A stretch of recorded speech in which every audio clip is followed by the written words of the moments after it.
Now, over 3 years after the initial date for completion was given, the Lathbury Sports Complex is still not ready.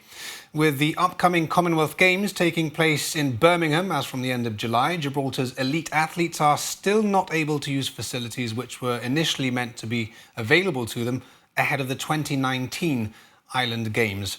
Now, construction began in July of 2017 following Gibraltar's successful bid to host. A little over a year later, we heard that multiple challenges had been overcome. Development was on track for completion by April or May 2019. However, in April 2019, the worksites were active 24 hours a day ahead of the Island Games in July.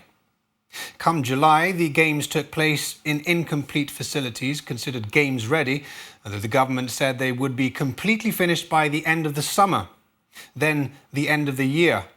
In January 2020, further delays were confirmed with completion anticipated for March.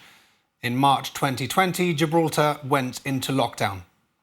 Fast forward to January 2021, we heard travel delays were affecting the transport of material, a global problem at the time. In November of last year, the government blamed the repeated delays on COVID, but said that works were scheduled to be completed in January of this year. This deadline was also missed, as was another set for March. In April, Minister Linares expressed the hope that the facilities would be complete in the coming days. As of today, works are still ongoing. I spoke to GASA President Jamie Zamit and Ludian's coach Sharon Celestia, who told me of the impact these delays have had and continue to have. With the Commonwealth Games approaching, athletes and swimmers continue having to rely largely on old facilities that are increasingly unsuitable. The current situation is that the pool is still not available to the swimmers. That's as much as I can say because we don't really know exactly what's happening.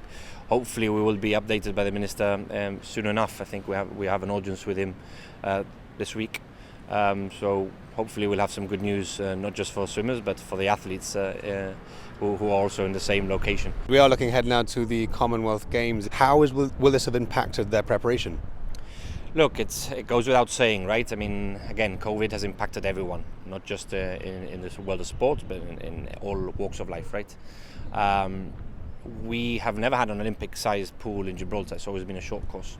So preparation for elite competition. We've always had it tough to be ready for an Olympic-sized event in a short course pool. So we were always very excited about having an Olympic-sized pool at last in Gibraltar for not just the elite swimmers but for everyone else to enjoy and be able to prepare for different types of events. This has affected us tremendously. The track was already in deterioration in 2019. Literally pre-Island Games, we had to train there, and the track was really, really bad.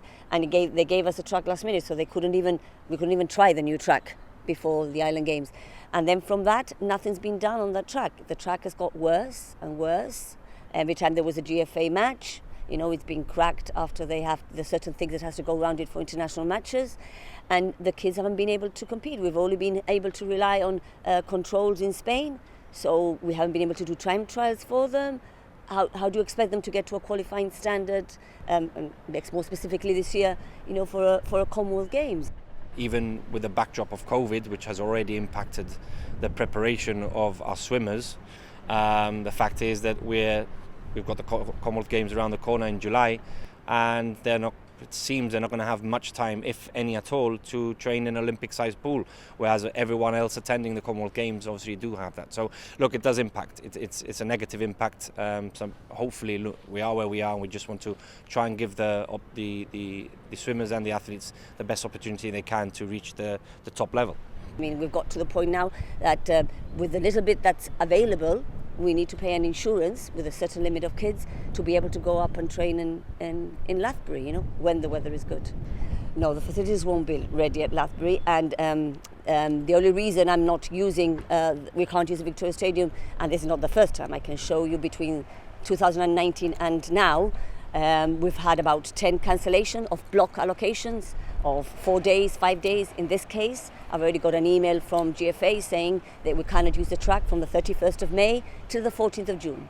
So that means I normally finish in half days, which is around the 18th, 19th. So my youth academy finishes at the end of May. There's no track, there's nowhere else to go. And the seniors, I don't know what they're going to do those 2 weeks. Like I said, thank goodness some of them have an insurance and they'll go up to Lathbury, so they carry on training. But it just disheartens them, you know. It's they haven't made it anywhere. What do I train for now, you know? And now we have to try and build it up. Now when we get it again, we have to build it up. I just hope we can keep, you could probably see the range of teenagers up to 13. I have lots of kids, and then from 13 onwards that need a strict program, a strict training, a strict aim to go somewhere or focus. And it's just disheartens them when, like I tell them next week, 2 weeks without training.